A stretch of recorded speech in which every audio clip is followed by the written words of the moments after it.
हम गीता के सातवें अध्याय के महात्म्य को जानेंगे और इसका अर्थ भी जानेंगे।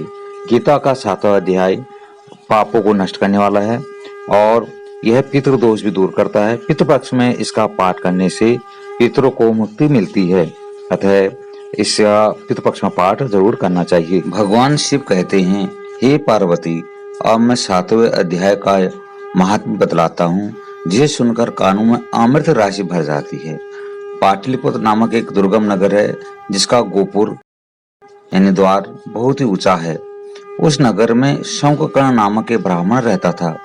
उसने वैश्यवृत्ति का आश्रय लेकर बहुत धन कमाया, किंतु ना तो कभी पितरों का तर्पण किया और न देवताओं का पूजन ही। वह धनोपार्जन में तत्पर होकर राजाओं को ही भोज दिया करता था। एक समय की बात है, उस ब्राह्मण ने अपना चौथा विवाह करने के लिए पुत्रों और बंधुओं के साथ यात्रा की। मार्ग में आधी रात के समय जब वह सो रहा था, तब एक सर्प ने कहीं से आकर उसकी बाह में काट लिया।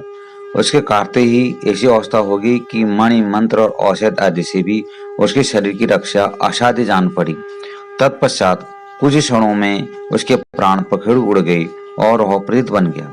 फिर बहुत समय के बाद वह प्रेत सर्प योनि में उत्पन्न हुआ। उसका चित्त धन की वासना में बधा था। उन्हें पूर्व वृत्तांत को स्मरण करके सोचा, मैंने घर के बाहर करोड़ों की संख्या में अपना जो धन गाड़ रखा है, उससे इन पुत्रों को वंचित करके स्वयं ही उसकी रक्षा करूंगा। सांप की योनि से पीड़ित होकर पिता ने एक दिन स्वप्न में अपने पुत्रों के समक्ष आकर अपना मनोभाव बताया। तब उसके पुत्रों ने सवेरे उठकर बड़े विस्मय के साथ एक दूसरे से स्वप्न की बात कही। उनमें से मझला पुत्र कुदाल हाथ में लिए घर से निकला और जहां उसके पिता सर्प योनि धारण करके रहते थे, उस स्थान पर गया। यद्यपि उसे धन के स्थान का ठीक पता नहीं था, तो भी उसने चिन्हों से उसका ठीक निश्चय कर लिया और लोभ बुद्धि से वहां पहुंचकर बॉम्बे को खोदना आरंभ किया। तब उस बॉम्बे से बड़ा भयानक सांप प्रकट हुआ और बोला, ओ मूढ़, तू कौन है? किस लिए आया है? यह बिल क्यों खोद रहा है? किसने तुझे भेजा है? ये सारी बातें मेरे सामने बता। पुत्र, मैं आपका पुत्र हूँ, मेरा नाम शिव है। मैं रात्रि में देखे हुए स्वप्न में विस्मित होकर यहाँ का सोहन लेने के कौतूहल से आया हूँ। पुत्र की यह वाणी सुनकर वह सांप हंसता हुआ उच्च स्वर से इस प्रकार स्पष्ट वचन बोला, यदि तू मेरा पुत्र है तो मुझे शीघ्र ही बंधन से मुक्त कर। मैं अपने पूर्व जन्म के गाढ़े हुए धन की ही लिए सर्प योनि में उत्पन्न हुआ हूँ। पुत्र ने पूछा, पिताजी, आपकी मृत्यु कैसे होगी? इसका उपाय मुझे बताइए, क्योंकि मैं इस रात में सब लोगों को छोड़कर आपके पास आया हूँ। पिता ने कहा, बेटा, गीता के अमृतमय सप्तम अध्याय को छोड़कर मुझे मुक्त करने में तीर्थ, दान, तप और यज्ञ भी सर्वथा समर्थ नहीं है। केवल गीता का सातवां अध्याय ही प्राणियों की जरा, मृत्यु आदि दुखों को दूर करने वाला है। पुत्र, मेरे श्राद्ध के दिन गीता के सप्तम अध्याय का पाठ करने वाले ब्राह्मण को श्रद्धा पूर्वक भोजन कराओ, इससे निसंदेह मेरी मुक्ति हो जाएगी।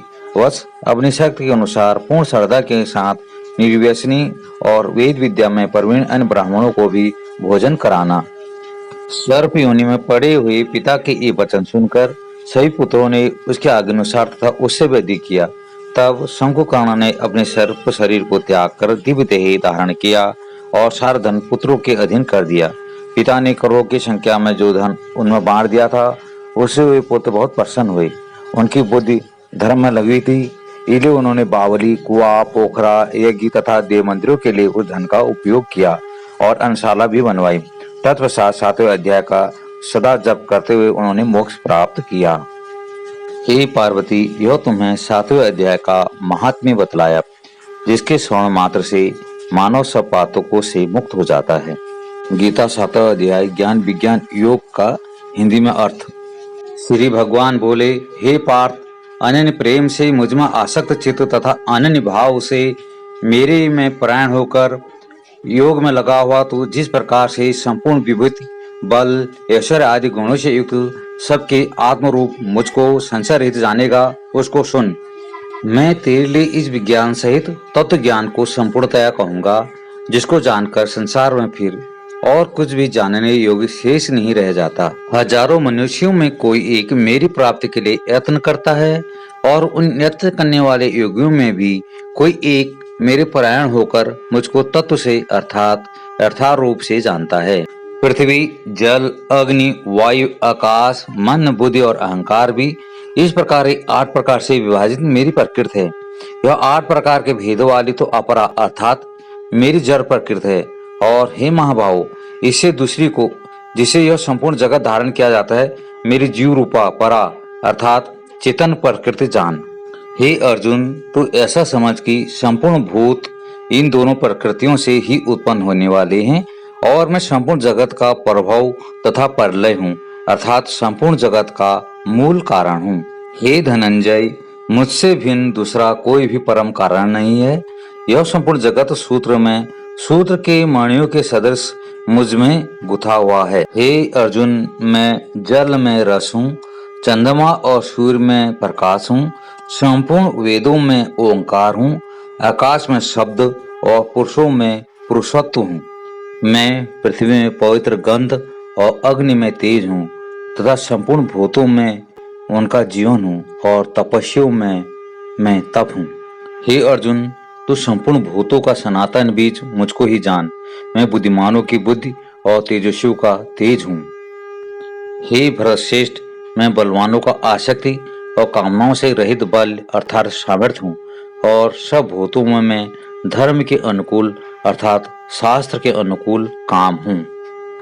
और जो भी सत्व गुण से उत्पन्न होने वाले भाव हैं और जो रजोगुण से होने वाले भाव हैं, उन सबको तुम मुझसे ही होने वाले हैं ऐसा जान, परंतु वास्तव में उनमें मैं और वे मुझ में नहीं है। गुणों के कार्य रूप, सात्विक, राजस और तामस, इन तीनों प्रकार के भावों से यह सारा संसार प्राणी समुदाय मोहित हो रहा है। इसलिए इन तीनों गुणों से परे मुझ अविनाशी को नहीं जानता, क्योंकि यह अलौकिक अर्थात अति अद्भुत त्रिगुणमयी मेरी माया बड़ी दुस्तर है। परंतु जो पुरुष केवल मुझको ही निरंतर भजते हैं, वे इस माया को उल्लंघन कर जाते हैं अर्थात संसार से तर जाते हैं। माया द्वारा जिनका ज्ञान हरा जा चुका है, ऐसे आसुर स्वभाव को धारण किए हुए मनुष्यों में नीच दूषित कर्म करने वाले मूढ़ लोग मुझको नहीं भजते। हे भरतवंशियों में श्रेष्ठ अर्जुन, उत्तम कर्म करने वाले अर्थार्थी, सांसारिक पदार्थों के लिए भजने वाले, आर्थ संकट निवारण के लिए भजने वाला, जिज्ञासु मेरे को यथार्थ रूप से जानने की इच्छा से भजने वाला और ज्ञानी, ऐसे 4 प्रकार के भक्तजन मुझको भजते हैं। उनमें नित्य मुझ में एक ही भाव से स्थित अनन्य प्रेम भक्ति वाला ज्ञानी भक्त अति उत्तम है, क्योंकि मुझको तत्व से जानने वाले ज्ञानी को मैं अत्यंत प्रिय हूँ और वह ज्ञानी मुझे अत्यंत प्रिय है। ये सभी उदार हैं, परंतु ज्ञानी तो साक्षात मेरा स्वरूप ही है, ऐसा मेरा मत है, क्योंकि वह भगवत मन बुद्धि वाला ज्ञानी भक्त उत्तम गत स्वरूप मुझमें ही अच्छी प्रकार स्थित है। बहुत जन्मों के अंत के जन्म में तत्व ज्ञान को प्राप्त पुरुष सब कुछ वासुदेव ही है, इस प्रकार मुझको भजता है और महात्मा अत्यंत दुर्लभ है। उन भोगों की कामना द्वारा जिनका ज्ञान हरा जा चुका है, वे लोग अपने स्वभाव से प्रेरित होकर उस नियम को धारण करके अन्य देवताओं को भजते हैं अर्थात पूजते हैं। जो सकाम भक्त जिस देवता के स्वरूप को श्रद्धा से पूजना चाहता है, उस भक्त की श्रद्धा को मैं उसी देवता के प्रति स्थिर करता हूँ। वह पुरुष उस श्रद्धा से युक्त होकर उस देवता का पूजन करता है और उस देवता से मेरे द्वारा ही विधान किए हुए उन इच्छित भोगों को निसंदेह प्राप्त करता है। परंतु उन अल्प बुद्धि वालों का वह फल नाशवान है तथा वे देवताओं को पूजने वाले देवताओं को प्राप्त होते हैं और मेरे भक्त चाहे जैसे ही भजें, अंत में वे मुझको ही प्राप्त होते हैं। बुद्धिहीन पुरुष मेरे उत्तम अविनाशी परम भाव को ना जानते हुए मन इंद्रियों से परे मुझ सच्चिदानंद घन परमात्मा को मनुष्य की भांति जन्म कर व्यक्ति भाव को प्राप्त हुआ मानते हैं। अपनी योग माया से छिपा हुआ मैं सबके प्रत्यक्ष नहीं होता, इसलिए यह अज्ञानी जन्म समुदाय मुझ जन्म रहित अविनाशी परमेश्वर को नहीं जानता अर्थात मुझको जन्मने मरने वाला समझता है। हे अर्जुन, पूर्व में व्यतीत हुए और वर्तमान में स्थित तथा आगे होने वाले सब भूतों को मैं जानता हूँ, परंतु मुझको कोई भी श्रद्धा भक्त रहित पुरुष नहीं जानता। हे भरतवंशी अर्जुन, संसार में इच्छा और द्वेष से उत्पन्न सुख दुखादि द्वंद्व रूप मोह से संपूर्ण प्राणी अत्यंत अज्ञता को प्राप्त हो रहे हैं, परंतु निष्काम भाव से श्रेष्ठ कर्म का आचरण करने वाले जिन पुरुषों का पाप नष्ट हो गया है, वे राग द्वेष जनित द्वंद्व रूप मोह से मुक्त दृढ़ निश्चयी भक्त मुझको सब प्रकार से भजते हैं। जो मेरी शरण होकर जरा और मरण से छूटने के लिए यत्न करते हैं, वे पुरुष उस ब्रह्म को, संपूर्ण अध्यात्म को, संपूर्ण कर्म को जानते हैं। जो पुरुष अधिभूत और अधिदैव सहित तथा अधियज्ञ सहित सबका आत्मरूप मुझे अंधकार में भी जानते हैं, वे युक्त चित्त वाले पुरुष मुझे जानते हैं अर्थात प्राप्त हो जाते हैं। ओम तस्दिति श्रीमद् भगवद गीता उपनिषत्सु ब्रह्म विद्यायाम योग शास्त्री श्री कृष्ण अर्जुन संवादे ज्ञान विज्ञान योगो नाम सप्तम अध्याय।